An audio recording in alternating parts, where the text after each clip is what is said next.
Salutations chers passionnés et bienvenue dans la suite de ce cours, partie 3 sur 4. Si tu n'as pas vu les deux parties précédentes, je te renvoie vers celle-ci d'abord, les liens sont dans la description de la vidéo. Ensuite, je te conseille quand même de regarder ce cours directement sur digitalpainting.school, page cours, car c'est plus pratique pour regarder les vidéos, mais surtout ça te permettra de télécharger tous les fichiers du cours. Donc les fichiers PSD, tous mes brushes, etc.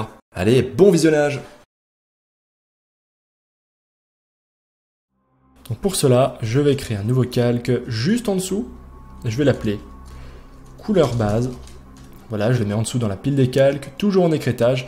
Et maintenant, je vais commencer à peindre les couleurs de lumière et d'ombre sur le personnage, sur sa peau. Bon, l'étape la plus difficile, je pense, a été faite. Maintenant, on va lui ajouter quelques petites couleurs. Je vais donc sur mon calque couleur base et c'est parti. Je vais changer de brush. On va prendre le brush. Nouveau brush de texturé, mais là, peu importe le brush que tu choisis. On va simplement remplir cette couche en dessous de son visage. Alors, pour l'instant, il est très sombre, donc je vais commencer par lui ajouter de la lumière, et notamment avec toute cette couleur ici qui s'ajoute sur son visage.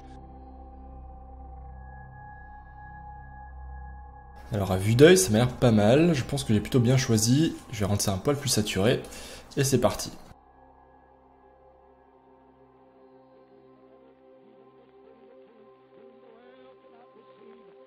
Alors c'est un poil trop clair.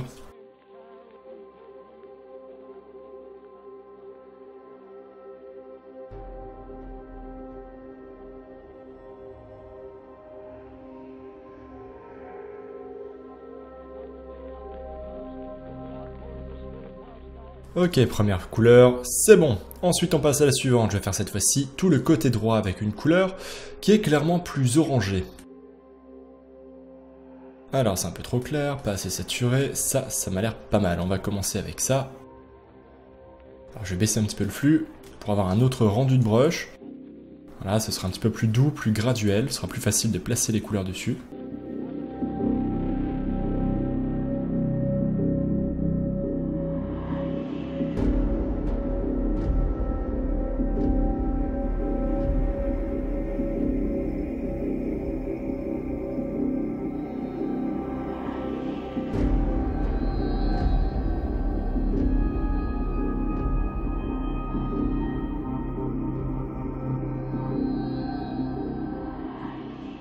Ok pour cette partie, et maintenant une autre lumière, la troisième source, cette fois-ci celle qui l'éclaire du dessus, celle qui donne ses highlights sur son crâne.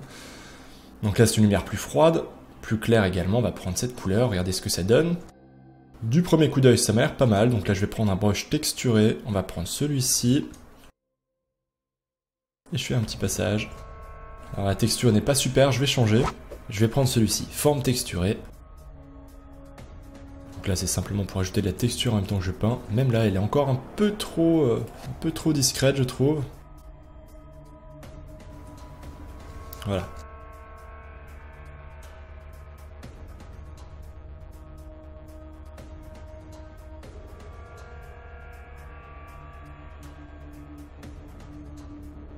Ok, on enregistre. Ensuite on va rajouter des couleurs un petit peu plus sombres pour les yeux.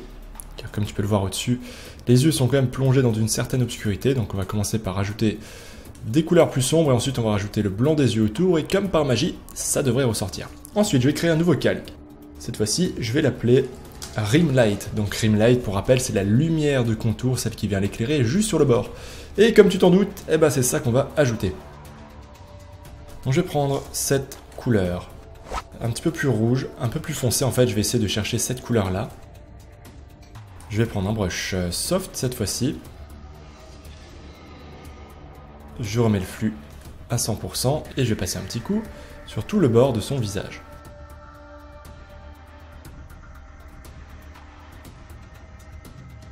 Donc là pour plus de réalisme évidemment, je respecte la référence. Là, je cherche justement dans ce portrait à avoir quelque chose de vraiment, j'irai peut-être pas jusqu'à dire photoréalisme, mais en tout cas vraiment réaliste, vraiment détaillé, donc là, il faut se servir de référence.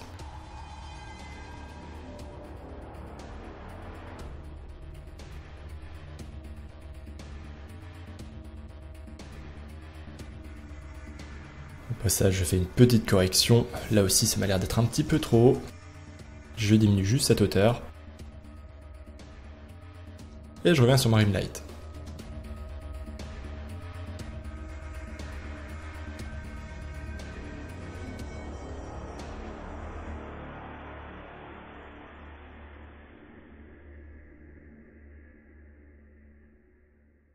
Ok, ensuite je crée un nouveau calque par-dessus en incrustation.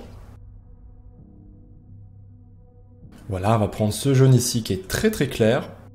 Je diminue un petit peu la taille du brush. Et je vais repasser comme ça à certains endroits. Évidemment aux endroits où la couleur est la plus claire déjà de base.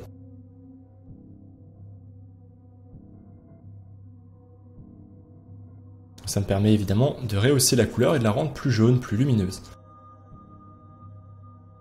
Une fois que ça c'est fait, je vais créer un autre calque par-dessus. Je l'appelle détail et je vais le placer par-dessus dans la pile des calques. Donc là d'ailleurs je vais renommer un petit peu tout ça. Et donc sur ce calque de détail, je vais venir ensuite peindre manuellement la lumière là où elle a besoin d'être renforcée. Comme ça je suis sûr que j'aurai la bonne intensité et la bonne valeur.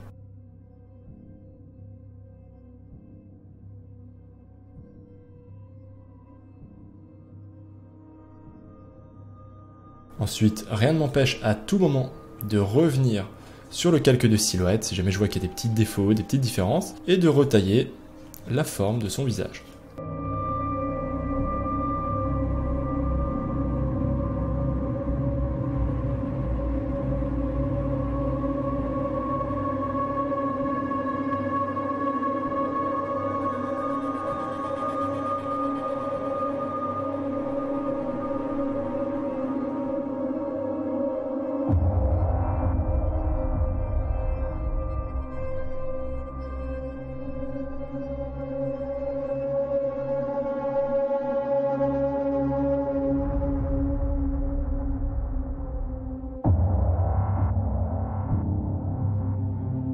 Ok, si je dézoome, ça rend tout de suite plutôt bien. On est donc sur la bonne voie.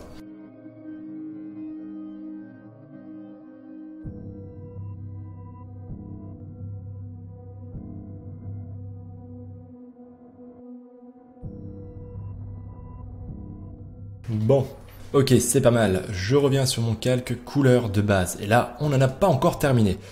Ça manque clairement encore de relief et de réalisme. Donc on va peaufiner un petit peu ces lumières, et notamment la lumière à gauche, puis la lumière à droite. On va vraiment maintenant chercher à avoir les bonnes couleurs et un peu plus de réalisme. Et d'ailleurs, avant d'aller plus loin, je vais tout de suite revenir sur mon fond. Comme je l'avais dit, je vais l'éclaircir un tout petit peu derrière sa tête pour qu'elle ressorte encore un petit peu mieux. Voilà. Et maintenant, c'est reparti. Donc je garde mon brush soft pour l'instant. Je reprends nouveau brush de texturé, je baisse le flux à une valeur très très faible. Comme ça, j'aurai vraiment un contrôle parfait sur ce que j'ajoute. Je vais même baisser un petit peu son opacité. Et je vais ajouter maintenant plus de subtilité ici dans les lumières que j'ajoute. Donc là, tu vois notamment qu'il y a quelques petites highlights qui sont pour l'instant manquantes et que je vais donc rajouter. Alors c'est encore un peu plus clair. Je pense que là, on est pas mal. Allez, c'est parti. On va commencer. Donc là, je vais peindre maintenant aussi bien les ombres, comme par exemple ici sur le nez, que de la lumière. Donc je vais alterner entre les deux en faisant toujours le raccourci X pour passer d'une couleur d'arrière-plan à la couleur de second plan et vice versa.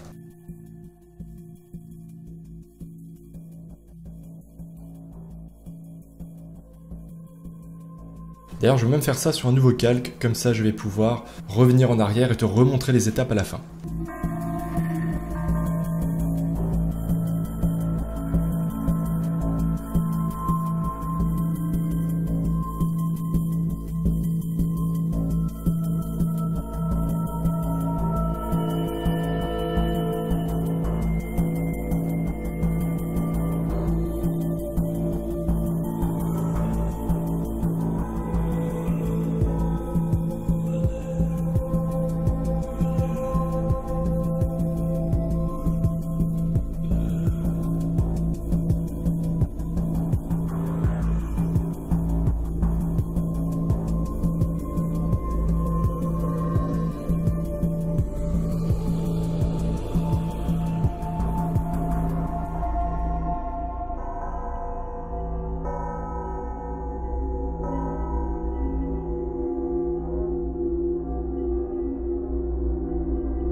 Ok, faisons une petite pause. Suite à cette étape, tu vois que notre petit Thanos commence sérieusement à prendre vie. À ce stade, on peut dire que 60 à 70% du travail est fait. Tout ce qu'il reste maintenant à faire, et c'est d'ailleurs la phase la plus longue, c'est de détailler.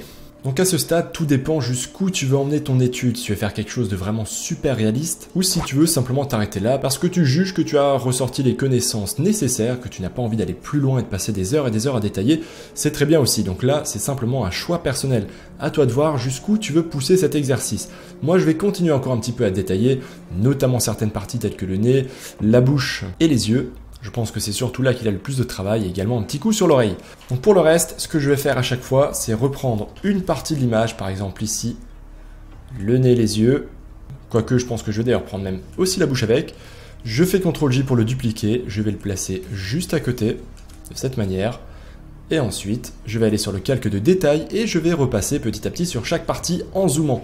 Donc c'est normalement vraiment à partir de cette étape-là qu'on commence à zoomer, à rentrer dans le détail et bien sûr à passer beaucoup de temps en fonction du résultat qu'on recherche. Allez, c'est parti!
Alors là maintenant, pour gagner un petit peu de temps, je vais te montrer une petite astuce.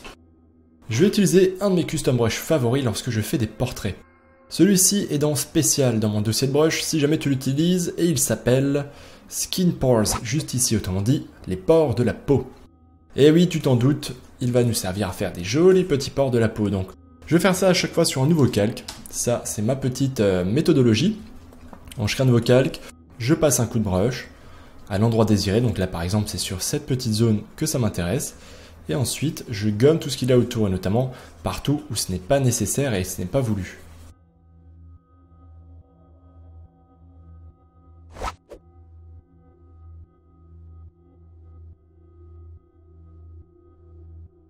Voilà, donc là c'est sans, ça c'est avec. Tu vois donc le petit effet qu'a ce calque. Sans, avec, sans, avec. Ensuite, je vais réitérer l'opération autant de fois que nécessaire. Donc là, je recrée à nouveau un calque, je refais un passage. Cette fois-ci, je diminue un petit peu sa taille. Je trouve qu'avant, il était un petit peu grand. Si besoin, si jamais c'est trop net, par exemple, je peux toujours flouter un petit peu ses pores. Voilà, pour obtenir quelque chose comme ça, par exemple. Et ensuite, à nouveau, je les garde uniquement là où je le veux. Donc si maintenant, je fusionne ces deux calques de pores, tu vois la différence avant, après. Je vais te montrer la même chose, mais cette fois-ci sur le bas, juste ici. Donc là, je vais prendre une couleur plus claire. On va prendre celle-ci. Je vais faire un bon gros passage. Et je gomme à nouveau là où ce n'est pas voulu.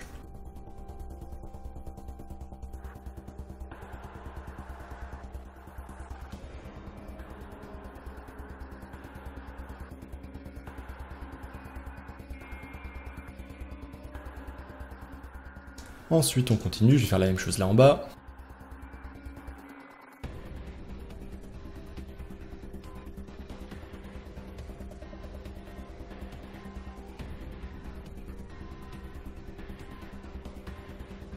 Et à partir de là, je réaccélère à nouveau la vidéo en moyenne entre x2 et x4 lorsque c'est vraiment très rapide. Et ce sera d'ailleurs en accéléré sans le moindre commentaire jusqu'à la fin de cette vidéo et jusqu'à la suivante. Donc c'est le moment de t'allonger dans ton fauteuil et d'aller te chercher quelques popcorn. Allez, bon visionnage l'artiste.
L'art digital t'intéresse? Tu as envie d'apprendre ou de progresser en digital painting ou peinture numérique en français?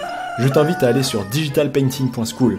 Tu retrouveras une communauté super sympa, des cours de qualité et un paquet de ressources gratuites. Allez, on se retrouve là-bas l'artiste.